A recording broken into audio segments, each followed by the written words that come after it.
Hello there, this is Rom Wills coming back at you with yet another podcast. Men must control their emotions. And I got to call out some, I've been seeing this too much. And yeah, if people remember, I've talked about shadow men before. And this is in that category. If you don't want that term, shadow man, soy boy, whatever. But I'm seeing too many emotional men out here. Too much emotion. I'm seeing it in too many places. I'm seeing it too much. And that's a bad thing. And this is related to masculinity. Part of being masculine is having control over yourself, control over your emotions, control over your instinctual side. Now, let me be clear on this. It's not saying don't have emotion. Don't be totally cold-blooded. Otherwise, you're a sociopath. And that could lead to other problems. You don't want to be totally devoid of emotion.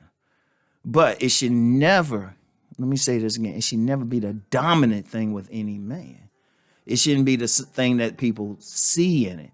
The man's first reaction should not be emotional.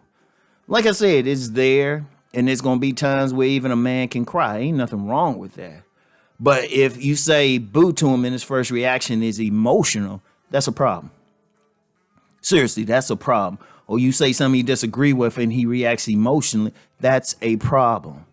Understand something. In life, let me get into it deeper. If you talk about masculinity and femininity, like everything in the world is a dance between those things. Just like it's a dance between hot and cold, light and dark, hard and soft. It's a dance between masculinity and femininity. One of the aspects of masculinity, right? I'll get into the femininity part in a second, but one of the things of masculinity is a warrior, is a hunter, is a leader, an ego that can see ahead, is the healer. All of them are archetypes, are aspects of a man that imposes his will on the environment. But you can't do that from an emotional place. Another aspect of masculinity is order. You can't have order if you're emotional, right? Now, let me get into the femininity part. If you really look at their aspect is not to move around and impose order. It's actually to be a part of an order. In fact, if you look at femininity, it's just loose. It's just there. That's emotion. Like it's more chaos. Emotion is more chaos. You can't do anything from an emotional state. And you know what? I'm just going to say is, y'all know I'm going on women on this channel, but that's why many women need a man in their lives, because he's bringing order, or at least supposed to. A problem I'm seeing out here is a lot of men, they can't even bring order to themselves. They're too emotional. Now, how's that supposed to turn on a woman? Because that's one thing that turns on a woman about a man. He got some order, even if they try to fight against it. In fact, they might even give a shit test to a man to see if he got some order. That calmness and everything, that does something to a woman. When she experiences that, she stops, she feels something. And that's even if that woman is even a masculine type of woman. Because that female is still deep inside of her. Understand that. But when she come across a man and he's emotional, well, shoot, she don't want him. And you know what? Let's take this beyond women. How can an emotional man do anything? The nature of man is to create order. The nature of man is to impose his will on his environment, to create boundaries. He can't do that from a place of emotion.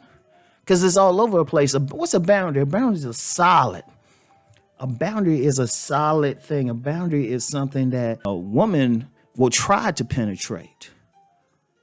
She'll try to penetrate. In fact, women cross boundaries like nothing, but that's because they don't have a sense of order. But understand that. Understand that. But only way a man can create a boundary, he got to have order. He got to control himself. Like I said, there's always a percentage, and this is just, there's a percentage of them that is emotional, but he has to direct it. He has to control it. In fact, a man is powerful when he can direct his own emotions. He controls it. Yes, he can get, he might feel a certain way about something, but then it's, the order in him, the logic in him, the rational part of him says, okay, let me direct this feeling, this emotional feeling into getting something done. That's why when men and women might have a conversation and a woman, by their nature, since they're emotional, they'll like just to discuss a problem. They'll sit around and discuss a problem. A true man comes up with a solution. He don't complain. No, I'm going to just say this shit. And I know some people are going to get hot over it. Nah, he comes up with a solution. He don't sit around and just talk about it. He ain't all emotional and getting mad and everything. He's like, okay, here's the solution. Here's the plan. That's what it means to be a man. It's like, okay, we see this problem. Yeah, it pisses us off. Okay, what are we going to do about it? What's the plan? That's the nature of a man. That's what it means to be a man. He don't let his emotions flow all over the place. He controls it. He directs it. He has a meaning. He rides it. It's a horse that he'll ride. Now look at how I did that. At first my voice was risen, but then I brought it down. But then I'm fired up again. But then I bring it down. I'm controlling that. You control it. You stay cool, calm. Look at the house of the man. When a true warrior, he doesn't let his emotional. True warriors are cold-blooded. That's why when you get master martial artists, it could be the kung fu grandmaster, it could be the professional boxer. They got control over their emotion. Because that's the warrior. The warrior is cold. He does what he has to do. The ego, that's the rational, logical thinking part of a man. When the ego's an apex predator. He does what he does because he's just going to eat.